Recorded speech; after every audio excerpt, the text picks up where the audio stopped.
Empezamos. Mirad, ha habido una señora que me ha dicho que el lenguaje, que claro que uso muchas palabras técnicas, pero es que estamos obligados a usar palabras técnicas porque al fin y al cabo yo lo que intento es demostrar que estas cosas pasan así porque son así y cada cosa tiene, pero de todas maneras yo creo que todos os hacéis a esos nombres, acordaros cuando salió el ADN y el ARN. Yo cuando en los primeros libros que quería poner el ADN y eso, se enfadaban conmigo, pero luego ya todo el mundo lo admite y además yo creo que la gente al final agradece que se le explique las cosas con rigor científico. Y el rigor científico tiene un lenguaje que afortunadamente cada vez se va más vulgarizando. Entonces hoy vamos a hablar de la artrosis y de la osteoporosis. Empezaremos por la artrosis y para hablar de la artrosis y la osteoporosis tenemos que explicar qué es el colágeno. El colágeno es la proteína más abundante en el cuerpo humano y en los seres superiores, es decir, por ejemplo, vacas, terneros, ovejas, cerdos, incluso tiburones y peces. Y el colágeno, ya os digo, constituye el 38%, que es casi un 40%, que os quede más o menos el 40%, de la proteína total del cuerpo humano. Forma huesos, cartílagos, tendones y ligamentos. En los huesos hay depósitos de fosfato cálcico. Luego ya veremos cuando hablemos de la osteoporosis. En los cartílagos, en esos huecos, hay condroitín sulfato que fabrica el cuerpo. Los tendones son haces paralelos de colágeno, por decirlo así, es colágeno puro. Y lo veis cuando en los pollos, cuando haces un pollo guisado, aquel final es el tendón, aquello es colágeno puro. Y en los ligamentos también son colágeno y una proteína que se llama elastina, que permite que el ligamento dé de sí, pero la composición de la elastina está formado por 4 moléculas de lisina, que es un aminoácido que abunda en el colágeno. O sea, en el colágeno forma todos los tejidos del esqueleto y los que van a confluir a él, huesos, cartílagos, tendones y ligamentos, y abunda en encías, paredes del tubo digestivo, paredes vasosanguíneos, en la córnea, en la piel, cuero cabelludo, uñas. O sea, es una proteína que está por todo el cuerpo, pero el esqueleto es colágeno. Y por un lado tiene esa cualidad que abunda tanto y por otro lado tiene una particularidad. Mirad, las proteínas están formadas por el encadenamiento de aminoácidos. ¿Qué es una proteína? Para un químico, para cualquier persona, una proteína es una cadena de aminoácidos. ¿Qué son los aminoácidos? Unas moléculas que tienen un grupo amino y un grupo ácido, su mismo nombre lo dice. Y esos aminoácidos son 20. Y los mismos para todos los seres vivos. O sea, desde los seres más sencillos al cuerpo humano, los elefantes o los leones, las proteínas están formadas por los mismos aminoácidos, solo que según los tejidos están en distinta proporción, por eso son tejidos diferentes. Entonces son tejidos diferentes porque los aminoácidos en unos están colocados así, más es otro. Pero en el colágeno se da una cualidad que no se da en ningún otro, y es que el 30% de los aminoácidos son glicina, que en Europa se llamaba glicocola. O sea, los americanos le empezaron a llamar glicina, nosotros le llamamos glicocola, porque antiguamente las colas de pegar los papeles se hacían cociendo huesos. Y ese aminoácido llamado glicocola o glicina entra en el 30% del colágeno. Es el aminoácido más pequeño que existe. Es un átomo de carbono con un grupo ácido, con un COH, y otro átomo de carbono con un grupo NH2. O sea, es un aminoácido. Solo tiene 2 átomos de carbono.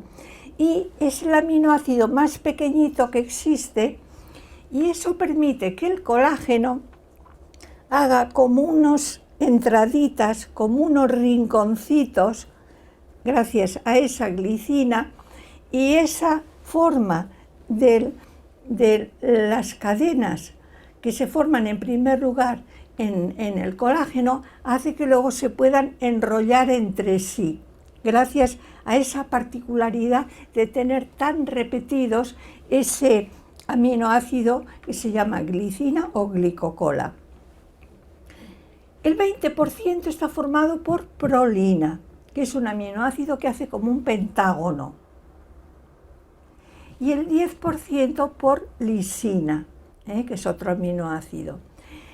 Y cuando nosotros hacemos colágeno, fabricamos una cadena de 1100 aminoácidos que hace como esos esquinitas, esos huequecitos, y con 3 de esas cadenas hacemos un enrollado que se llama tropocolágeno o también monómeros del colágeno, monómeros del colágeno o tropocolágeno se llaman.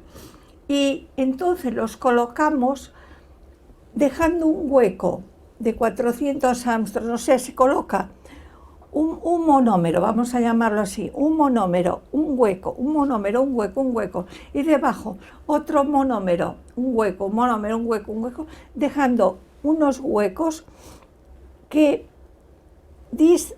hacen una inclinación de 1/4 de molécula. Es que yo siempre digo, sin un encerado no se explican las cosas bien, pero en los libros míos veréis que quedan unos huequitos como una raya, se ven entre monómero y monómero, y en esos huecos es donde se coloca el condroitinsulfato en el cartílago y el fosfato cálcico en el hueso. O sea, nunca os creáis que con el condroitinsulfato se hace cartílago. Mentira, mentira.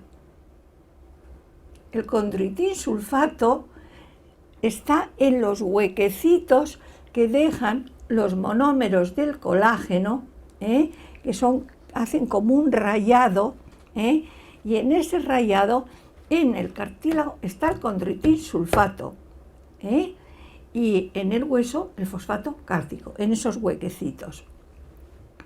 Entonces, ¿qué es la artrosis?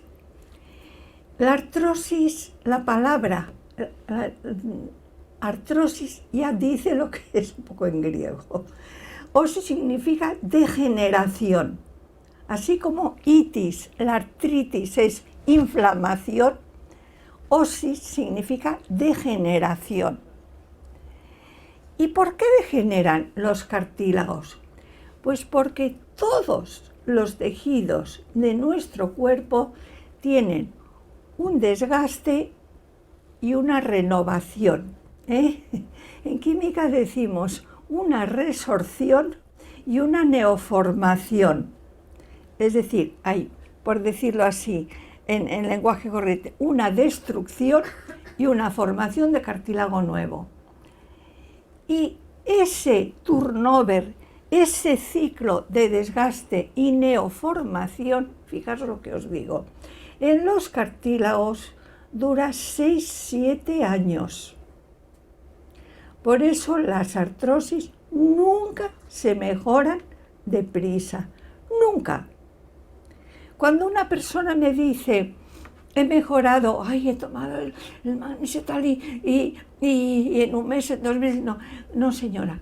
Usted lo que ha notado es que se le han quitado las contracturas que le producían la falta de magnesio, pero los colágenos mejoran en 6-7 años, el que dice otra cosa miente, y en las caderas 12. ¿Por qué? La cadera sufre incluso cuando estamos sentados. La rodilla cuando estamos sentados o el tobillo deja de sufrir, la cadera no. y sufre mucho si se hace bicicleta. Nunca se os ocurra hacer bicicleta si una persona tiene mal las caderas, sino echada sobre la espalda y con las piernas en alto. O sea, una persona que tiene mal las caderas no debe hacer bicicleta, ni estática ni dinámica. Tiene que usar lo que hacen los franceses, lo que llaman el pedalier, es decir, echado sobre la espalda, descargando el peso sobre la espalda, moviendo las piernas en alto, en alto. Cuando está mal la cadera hay una cosa que a lo mejor ustedes no lo saben, algunas personas, a veces duele la ingle. Si a una persona le duele la ingle y tiene artrosis, tiene mal la cadera. Y otras veces duele encima del muslo, los músculos que hay encima del muslo. También otras veces duelen, unas veces mal las ingles, otras veces ya la misma cadera. Cuando te pones en la cama de lado sobre la cadera que está mal, pues entonces te duele la misma cadera. Y entonces seguimos, volvemos al colágeno. Es que me vienen tantas cosas que es difícil seguir un hilo. Entonces tenemos que volver al colágeno. ¿Cómo formamos el colágeno? Decimos que el colágeno tiene un recambio muy lento. La destrucción es inexorable. Aunque viviéramos como un Buda tumbados, la destrucción de nuestros tejidos es inexorable. Y la reposición de tejido nuevo, la neoformación, depende de que por la boca entre aquello con lo que fabricamos ese tejido, esa proteína, o sea, el colágeno. Bueno, entonces hemos dicho que el colágeno es una proteína y está formado por una cadena de aminoácidos. Y fijaros lo que sabemos ahora. Sabemos que los aminoácidos, una vez hecha la digestión, solo están 5 horas en la sangre. Eso se ha sabido marcando uno de los átomos de un aminoácido con un átomo radiactivo y se le sigue la pista. Y ahora sabemos que en el cuerpo humano nosotros podemos almacenar unos 160 gramos de glucosa en forma de glucógeno, unos 60 en el hígado, unos 100 más en los músculos, en forma de glucógeno. En el cuerpo humano podemos almacenar kilos de grasa, pero en el cuerpo humano no tenemos reservas de proteínas ni de los aminoácidos que las forman. Entonces, cuando nosotros nos levantamos y empezamos a pensar, porque nunca lo olvidéis que pensar se hace con unas sustancias que son los neurotransmisores que hemos formado a partir de aminoácidos, es decir, a partir de proteínas, y nos explica esto. Cuando nosotros empezamos a pensar, si no comemos proteínas y luego nos vamos a trabajar y a estudiar y a hacer lo que fuera, y no hemos comido proteínas, ¿de dónde obtiene la cabeza los aminoácidos para poder pensar, para fabricar anticuerpos, para seguir fabricando neurotransmisores, para fabricar hormonas, para fabricar enzimas digestivos? ¿De dónde? Del esqueleto. ¿Por qué? Porque el esqueleto, fijaros que esta definición es de bachillerato. El esqueleto es el tejido de sostén y de reserva del organismo.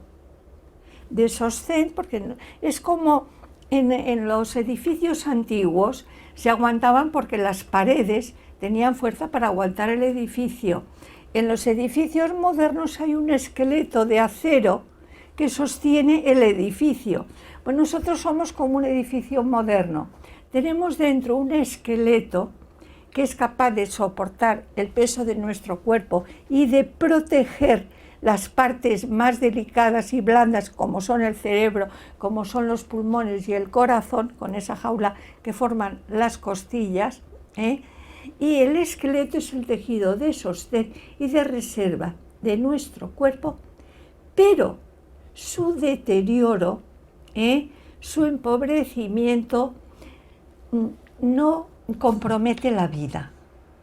Es decir, hay muchísimas personas, yo he sido una, con el esqueleto en muy mal estado y seguía viviendo mal, haciendo malas digestiones, estando siempre resfriada, cogiendo anginas a cada momento, cistitis, de todo, pero viviendo. Es decir, cuando nosotros no comemos proteínas, el cuerpo, para funciones de supervivencia, se van a buscar esas proteínas, en realidad esos aminoácidos se van a buscar al esqueleto. Entonces, tiene mucho interés en que sepamos cómo hemos de comer para tener aminoácidos, para hacer proteínas, para hacer neurotransmisores, para hacer anticuerpos, para hacer hormonas, para hacer enzimas digestivos y para mantener en buen estado el esqueleto.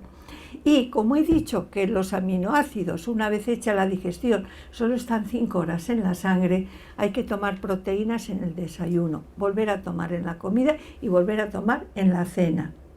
Y no. ¿Y qué proteínas hay que tomar? A veces me dicen, ustedes dicen que hay que comer muchas proteínas, ¿no? Yo digo que hay que comer proteínas en las 3 comidas, pero nunca un exceso. Yo estoy en contra de la dieta de Dukan, considero que es una barbaridad, pero una barbaridad de las gordas. Ahora, hay que tomar proteínas en las 3 comidas, ¿por qué? Porque sabemos que solo están unas horas en la sangre. Eso no quiere decir que hay que tomar un exceso, no, nunca. Entonces, la cantidad de proteína depende de la estatura de la persona. Un chico que mide 1,90 m necesita más proteína que yo, que mido unos 60, bueno, ahora seguramente es menos, porque mis músculos, mi esqueleto es más pequeñito que el de una persona alta. Y también depende del trabajo que se hace. A mí a veces me venían a ver vegetarianos, que es una opción muy respetable, y me decían, pues yo todos los días me ando 40 kilómetros en bicicleta y luego el sábado y el domingo me subo montañas y tal. Digo, sí señor, y yo no como carne, yo no como más que las proteínas vegetales y un poco, me decía, y un poco de queso y tal. Y yo le decía, pues sí señor, porque usted para andar, para moverse, para hacer ejercicio físico, para hacer ejercicio mecánico, necesita hidratos de carbono. Y si pasa frío, además grasas. Pero si usted va a hacer trabajo mental, o si usted tiene que regenerar tejidos o vencer una infección, necesita comer proteínas para tenerlos en buen estado. Y entonces es muy importante saber eso, que hay que comer proteínas, y que comer proteínas en las 3 comidas del día no significa hacer un exceso de proteínas. Entonces, ¿qué proteínas hemos de tomar en el desayuno? Las que tienen más colesterol, porque el colesterol está íntimamente ligado con los triglicéridos y con los azúcares. Entonces, en el desayuno es cuando hay que tomar huevo, jamón, lomo, pavo, queso es el que toma queso, Entonces, esos son, y además son los fáciles de preparar, porque en el desayuno lo que nos interesa es que la comida sea sencilla, porque nos levantamos de la cama y todavía no nos hemos puesto a cocinar. De modo que es la hora de tomar los huevos, jamón, lomo, pavo, esas cosas que se hacen fácilmente, porque además un huevo frito pues se hace en 2 minutos. Bueno, y hay que tomar carnes en la comida. ¿Por qué carnes en la comida? Porque dejamos los pescados para la cena. ¿Por qué? Porque los pescados son ricos en ácidos grasos poliinsaturados. Y los ácidos grasos poliinsaturados ayudan a bajar la tasa de colesterol. Y los pescados, sobre todo los pescados azules, son ricos en esos ácidos que llamamos omega 3 y omega 6. El omega 6 es el linoleico, tiene 18 átomos de carbono y 2 insaturaciones, y el omega 3 tiene 18 átomos de carbono y 3 insaturaciones. es el linolénico. Bueno, pues entonces tenemos que tomar huevos, jamón, lomo, eso, carne en la comida. ¿En qué cantidad? Pues nada de un exceso. Yo lo he explicado muchas veces, pero como habéis venido por este tema, pues lo tengo que repetir. Yo desde los 43 años, que fue cuando me enteré que tenía diabetes, hasta los 84, durante 40 años he estado tomando todas las mañanas un huevo frito con una loncha de jamón york. Luego, a la hora de comer, a mí me cuesta mucho comer la carne porque no me gusta, por eso en parte tenía tanta artrosis, en parte. Entonces, a la hora de comer como carne, pues 80, 100 gramos, pero una persona más alta necesita comer 120, 150, y si es un chico que está creciendo y mide 1,90 m, 200 quizá. Yo, como la carne no me gusta, y yo me encuentro con muchas señoras que les pasa lo mismo que a mí, yo les digo mi truco. Mirad, la carne yo me la como en albóndigas, y en albóndigas como 3 días. Y para disimular el sabor de la carne, las albóndigas las como con pimientos verdes fritos, y así con el saborcillo del pimiento verde. Los del norte somos mucho de pimientos verdes. Si alguna vez os habéis fijado en Arguiñano, veréis que somos de pimientos verdes. Y con pimientos verdes fritos, pues te pasa las albóndigas. Otro día, pollo. Y el pollo le pongo, yo le llamo a la remanguillé, porque le pongo un poco de todo y unas veces me salen más aquí, otras veces más allá. Le pongo cebolla, tomate, hierbas de Provenza y bastante coñac. Hubo un tiempo que lo hacía con vino blanco, y entre que le ponía muchas hierbas de Provenza y mucho vino blanco, luego les decía a mis hermanas: hijas, huele a colonia de Álvarez Gómez, huele a colonia el pollo. De verdad, olía, destapaba el pollo, sabía a colonia, entre el vino blanco y las hierbas, ya os digo, sabía a colonia. Bueno, pues tenéis 3 días más de pollo. Y luego, pues algún día podéis hacer, yo al mediodía, aunque en la cena suelo comer pescado, el bacalao lo como al mediodía, cuando como, Entonces el bacalao bien desalado, por ejemplo, lo compramos el sábado, lo ponemos en agua, vamos cambiando el agua, lo hacemos el miércoles, sábado, domingo, lunes, martes, 4 días con agua en la nevera, cambiándole el agua en la nevera, y ese día lo hacéis con tomate y con pimientos rojos asados. Queda buenísimo, buenísimo, buenísimo. Al que le gusta además el ajo, se le pone ajo. Yo tengo una hija que no le gusta el ajo, que le sienta mal, que dice que no puede. Entonces, pues con tomatitos, si queréis un sofrito de cebolla por delante, el bacalao se fríe un poco, y luego ya se le pone en la salsita con tomate y los pimientos asados luego en tiras, queda buenísimo.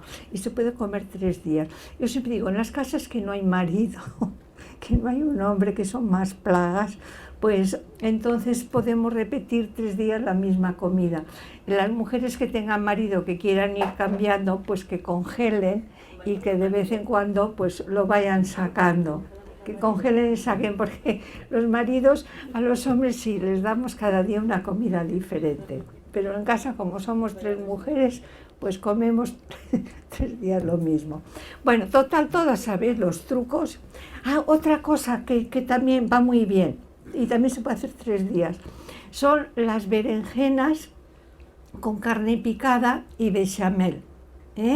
Las berenjenas se cuecen unos 10 minutos, se parten por la mitad, luego se vacía, aquella pastita que tiene se mezcla con el sofrito que se hace, con un sofrito pues con tomate, como un sofrito parecido al de las albóndigas, y luego se rellenan y con una bechamel al horno. Nosotros incluso la bechamel la hacemos con aceite, no la hacemos con mantequilla, pero a la bechamel le pones nuez moscada rascadita, la que venden en polvo no tiene el mismo sabor.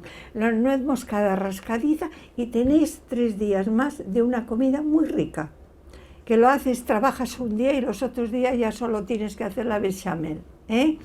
De modo que ya os he dado la manera de comer carne al mediodía, incluso a la que no le gusta. Y en la cena es cuando hay que tomar pescado. Los pescados pueden ser todos, pueden ser blancos, azules, sardinas, boquerones, mare de llus, gallo, todos, ¿eh? Incluso de lata. Yo los domingos ceno un tomate y una lata a veces de sardinas, otras veces de caballa, otras veces de bonito del norte, ¿eh? O sea que de ventresca de bonito, de atún. Ahora cada vez, como nos están asustando con el atún, con el mercurio, pero vamos, tomar una vez a la semana atún, pues eso yo ahora compro más bonito del norte que atún, porque no es tan grande el pescado y tiene menos mercurio, ¿eh? Pero de todo modo tampoco hay que aterrorizarse por eso, ¿eh? Porque a veces cuando hay personas que me dicen, oh, es que yo no como porque tal, y le digo, mire señora, todo está contaminado, todo está adulterado. ¿Por qué? Porque todo lleva tratamientos. Yo os he dicho algunas veces, y lo he repetido muchas veces, los manzanos suelen llevar 10 tratamientos. ¿Por qué? Porque vienen al final del verano. Llevan todos los tratamientos de la primavera, más todos los tratamientos del verano. O sea, al manzano van los insectos que salen en primavera y los insectos que salen en verano. Y a veces llevan tratamientos sistémicos. ¿Qué quiere decir eso? Un pesticida sistémico es un pesticida que tiene la capacidad de atravesar la piel de la manzana o de la pera para que no lo arrastre la lluvia. Los tratamientos son caros, son muy caros. Entonces, cuando te dicen este tratamiento es sistémico, no arrastra la lluvia, pues claro, hay mucha gente que lo hace. Porque precisamente pues en verano son esas tormentas de verano que cae y te lava el árbol que acabas de tratar por la mañana y por la tarde ya te lo ha dejado sin insecticida, ¿eh? Entonces tened en cuenta que todo está contaminado y yo lo que suelo decir y repetir muchas veces es que hay que variar de veneno. Con un poquito de un veneno el hígado puede, con mucho del mismo veneno el hígado ya no puede, ¿eh? De modo que hay que variar de veneno y hay que comer de todo y variado. Entonces, ya hemos dicho, ahora, no solo hay que comer proteínas, que es a lo que me he referido ahora, nos hace falta tomar también vitamina C en las 3 comidas. ¿Por qué? Porque la vitamina C también solo está unas horas en la sangre. Entonces, ¿qué tomaremos en el desayuno? Pues zumo de naranja, o agua con limón, o un kiwi, o una naranja, o 2 mandarinas, o fresas. Normalmente en casa, por la mañana lo que tienes más a mano, pues o naranjas, o limones, o kiwis, o tomates, Entonces hay que tomar ya vitamina C por la mañana, repetir en la comida y tripetir en la cena. Hay que tomar pues unas 3 veces al día, tiene interés. Y luego a la hora de comer, pues normalmente tomaremos un primer plato. Cuando tenemos jóvenes en casa quieren pasta y arroz, y también legumbres. A mí me gustan mucho las legumbres, y las legumbres tienen fibra, tienen hierro, que también es interesante tomar hierro, y algún alimento con vitamina C. Y en la cena sí que tiene interés para el que tiene artrosis tomar pocas calorías. Al que tiene artrosis no le interesa ganar peso, y los alimentos que son ricos en almidón, patata, pasta, fideos, boniatos, castañas, pues esos son azúcar. Al final de la digestión, el arroz, la pasta, la patata, es azúcar, Entonces, con el azúcar que no quemamos moviéndonos, el cuerpo fabrica triglicéridos y colesterol. Es decir, con ese acetil-CoA que no quemamos moviéndonos, fabricamos grasa y colesterol, y por eso tiene interés tomar un primer plato que nos llene, que nos satisface, pero que nos dé pocas calorías. Y para eso tenemos las verduras. Tenemos las verduras, los puretes de verduras en invierno, las ensaladas y los gazpachos en verano. Estamos en un país que tenemos de todo eso y es fácil tomar verdura, y eso es. Yo incluso a veces al puré de verduras pues tiene interés también a veces ponerle zanahorias porque ya no comemos grasas animales por la vitamina A. A veces nosotros hacemos en casa un puré que lleva espinacas, zanahorias, calabacín, una patatita para que lo engorde un poquito. Y puerros, los puerros dan muy buen sabor, y luego al que le gusta el apio, pues el apio le da ese puntito como de frescura. Tened en cuenta que los puerros, el apio y la cebolla son muy diuréticos, puerros, apio, cebolla, la cebolla lo mismo cocida que asada que cruda, y son diuréticos. Entonces ese puré cuando hay jóvenes no les gusta el puré de verduras. Uy, eso es comida de viejo, suelen decir. Pero si les hacéis con una yesca de pan de payés, la cortas en cuadritos, lo fríes y le sacas pancitos fritos, con ese puré que tiene saborcito a puerros, ya veréis qué rico es. Y también se puede hacer en invierno un puré que yo le llamo la bichisuas al revés, porque la bichisuas es una crema de puerros con crema de leche y yo lo hago con leche descremada, o sea, la bichisuas al revés. Entonces lleva los puerros igual, el saborcito es igual, los cocemos con un poquito de patata, los puerros, bueno, primero ya sabéis, lo doráis, y todo eso, un poquito de patata, con aceite, los hago con aceite, y luego le puedes poner media cocción leche descremada, o si no, si lo has hecho todo con agua, leche desnatada en polvo, y queda la bichisuas al revés, pero también es rica. Y también los jóvenes, si les haces pancitos fritos, lo comen bien. Y así no nos salimos de comer verduras con poquita patata, pero fundamentalmente verdura. Este año ha habido muchas alcachofas buenas que además han durado, como el invierno se ha alargado, han durado las alcachofas. Las alcachofas son muy interesantes porque son muy buenas para el hígado, son una medicina para el hígado. Incluso hay gente que las cuece sin ponerle sal y guardan el agua de cocción y luego ya un poco más a última hora les pone la sal, y esas alcachofas pues con un poquito de aceite y vinagre pues son muy ricas. Entonces tenemos que en la cena las proteínas que tomaremos fundamentalmente son pescado, y que también hemos de procurar tomar algún alimento rico en vitamina C, que puede ser cualquiera de los que os he dicho, naranjas, agua de limón, pues, pomelos, kiwis. La persona que tiene dificultad para ir de vientre, lo que va muy bien son los kiwis. Los kiwis tienen varias ventajas. Son fáciles de comer, los partes con una cucharilla, tienen pocas calorías y son muy ricos en vitamina C, es decir, en proporción tiene una mayor concentración de vitamina C incluso que las naranjas, es decir, con menos cantidad de fruta tomas la misma cantidad de vitamina C. Bueno, entonces esto tiene interés, hemos hablado de proteínas, de vitamina C, que como digo yo, esto se encuentra en la plaza, es fácil. Y el magnesio, mirad, hasta los años 50 la comida la cultivábamos con estiércol, es decir, en las fincas, pues yo conozco el campo porque mi marido era campesino y yo he hecho 24 años de agricultora.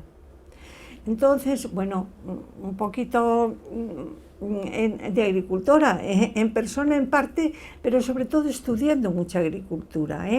Teníamos 3 revistas de agricultura mensuales en casa y una de montes. O sea, yo cada vez me tragaba 3 revistas de agricultura y una de montes. Yo me sé hasta el nombre de las arcillas, los nombres de la hilita, clorita, vermiculita, todo eso. Bueno, total que tenemos que hasta los años 50 en España. Hasta los años 20 en Francia y Alemania abonábamos con estiércol y cuando faltaba estiércol con guano. Pero a partir de los años 50 empezó la mecanización agraria y ya nosotros dejamos de tener caballos, mulos, luego vino el boom de la Costa Brava y entonces los masuvés en casa, en la finca de mi marido había 6 masuverías, se fueron a hacer de manobras y eso, porque era un trabajo de albañiles o de electricistas o de lo que fuera, porque el trabajo entonces en el campo era durísimo, porque todos teníamos vacas que había que muñir. Y a las 7 de la mañana pasaban a recoger la leche, es decir, la persona que tenía vacas se levantaba a las 5 de la mañana y además no había ni sábados ni domingos, ni Navidad, ni Año Nuevo, ni Reyes. Todos los días, toda la vida, había que levantarse a las 5 de la mañana, lloviera, hiciera frío, helara o hiciera lo que hiciera. Y luego además había que llevar las marranchas allí al final del camino porque el camión pasaba por la carretera y había que montarlas en el tractor o en un carro, al principio en un carro con caballo, y llevarlas por la carreterita de la finca hasta la carretera por donde pasaba el camión a recogerlo. Yo lo entiendo, que la gente dijera, esta vida es muy dura, vamos a hacer una vida en la que podamos tener una vida más de familia, en la que tengamos sábados y domingos o al menos domingos. Y entonces, ¿qué pasó? Entonces se mecanizó y en muchas fincas pues ya fueron al monocultivo. Ya antes teníamos cereales, forrajes, avellanos y ahora no, pues ahora monocultivo. Unos frutales, los que tenían regadío, pues tenían manzanos y perales y melocotoneros y las fincas de secano, pues nosotros teníamos todo avellanos. Entonces, ¿qué pasó? Que ya no teníamos estiércol, ya no teníamos vacas, no teníamos terreno, no teníamos cerdos, las 6 masuverías se reunieron todas en una y en aquella casa ya no había animales, un perro. Ya 4 gallinas, como decían, para el gasto de la casa, ya no había un gallinero grande, no había cerdos, no había conejos, no había nada. Porque la gente iba a comprar, allá ya habían puesto como tiendas muy cerquita y la gente pues iba a comprar en lugar de tener cosas oliendo que traían moscas cerca de casa. Es que eso se entiende. Si tú tienes la facilidad de comprarlo, te evitas tener moscas y tener malos olores cerca de donde vives. Entonces pasó que empezamos a abonar todos con nitrógeno, fósforo y potasio. Yo no sé si os acordáis, ya que, bueno, claro, si no estabais en el medio, pero del nitrógeno, fósforo y potasio, lo que se anunciaba en los sacos rojos de Fertiberia, el 15-15-15, quería decir 15% de nitrógeno, 15% de fósforo, 15% de potasio, los NPK. Y eso todavía... Los abonos que se anuncian normalmente hoy en día no llevan magnesio. Son a base pues, de urea y nitrógeno. Estos son un anuncio de abonos del año 2009. Los dejo aquí, pero son, bueno, para si lo queréis mirar, en ninguno de estos sacos de abonos, hay 4 sacos, en ninguno se anuncia que lleven magnesio. Y las cosechas extraen anualmente de promedio unos 20 kilos de magnesio por hectárea y año. Y cuando nosotros abonábamos con estiércol y añadíamos guano, esos kilos de magnesio los devolvíamos al suelo, pero ahora no. Sacamos, pero no devolvemos. Pues estamos poniendo nitrógeno, fósforo y potasio. Entonces, ¿qué sucede? Que cada vez los suelos son más pobres y cada vez los alimentos son más pobres en magnesio. Y además teníamos un error gordísimo.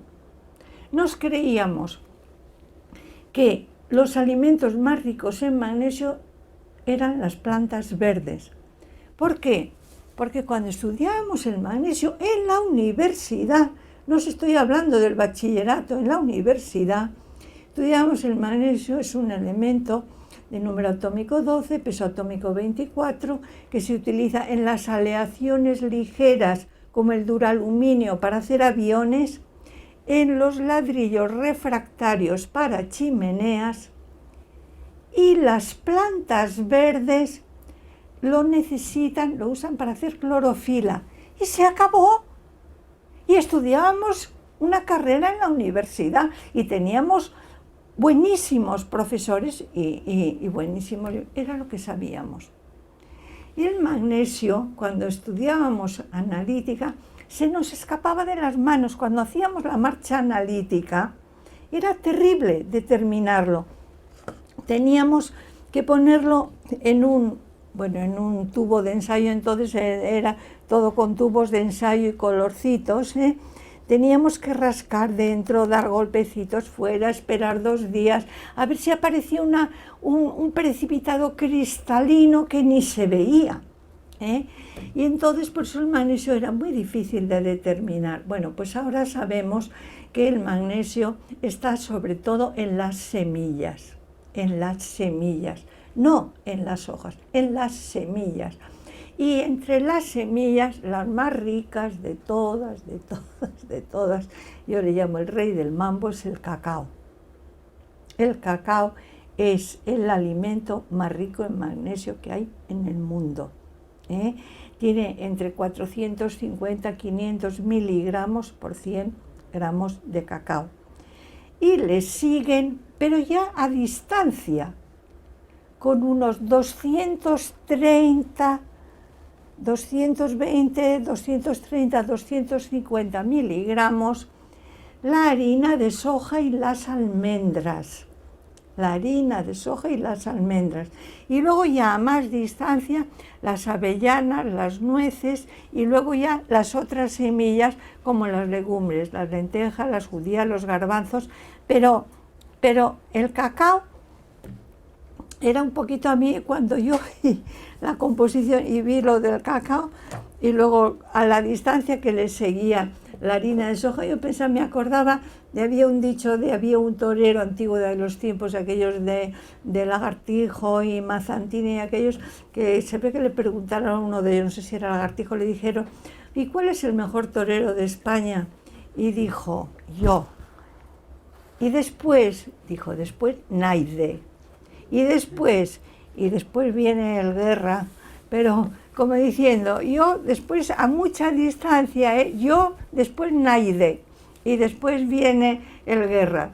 Bueno, pues es un poquito lo que pasa con el cacao. Primero el cacao, luego hay un hueco, Naide, y después viene pues la soja, las almendras y eso. Entonces, ¿qué sucede? Que cada vez tomamos menos magnesio, que dar magnesio con una comida de la plaza es muy complicado, porque le tienes que decir a una persona, ¿cómo sube?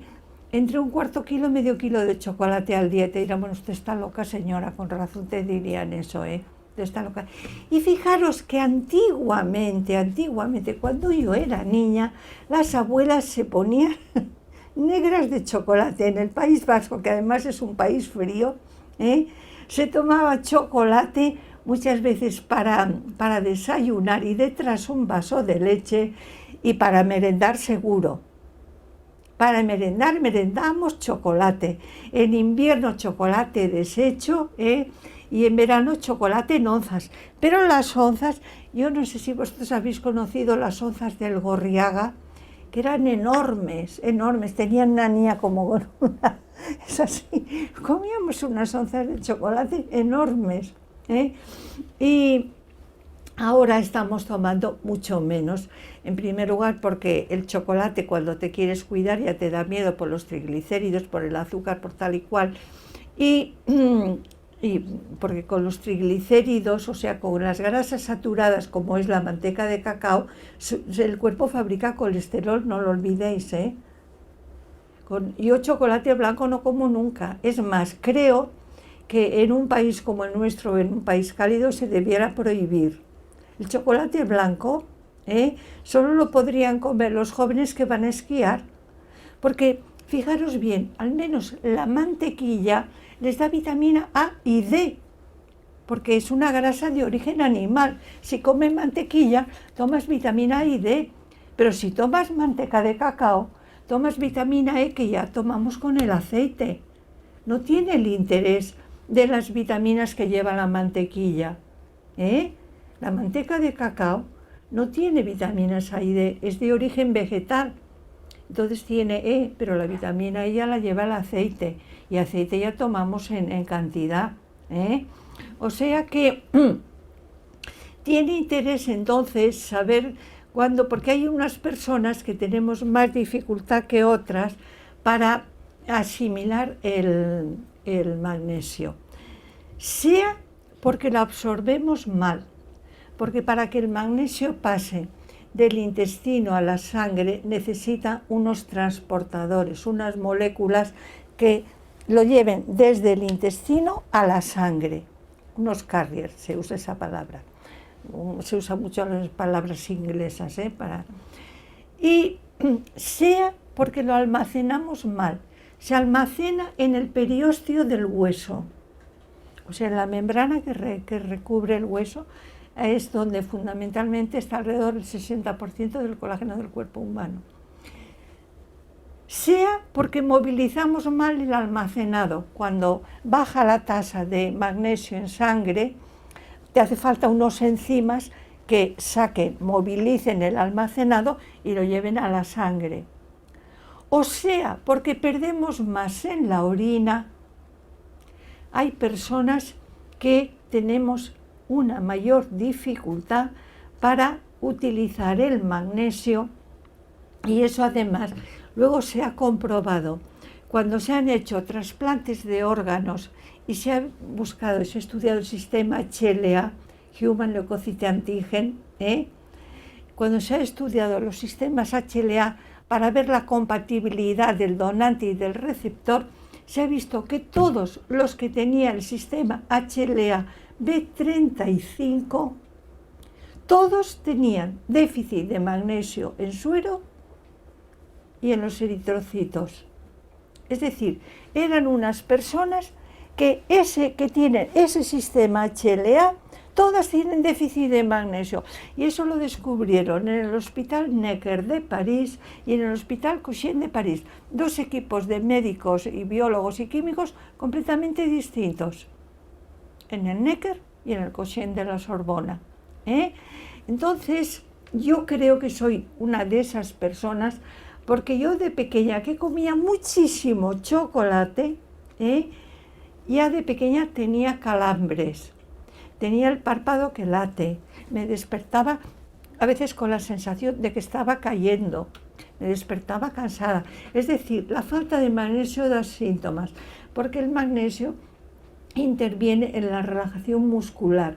Entonces, cuando una persona tiene falta de magnesio, está dura, contraída, vas dura, o tiene rampas, o sea, calambres, en la pantorrilla o en el muslo o en los dedos de los pies que te quedan así como tiesos, hormigueos a veces en las manos como totas. Yo me levantaba y hacía así, otras veces es un párpado que late como un ti, ti, ti, ti, ti, ti, ti.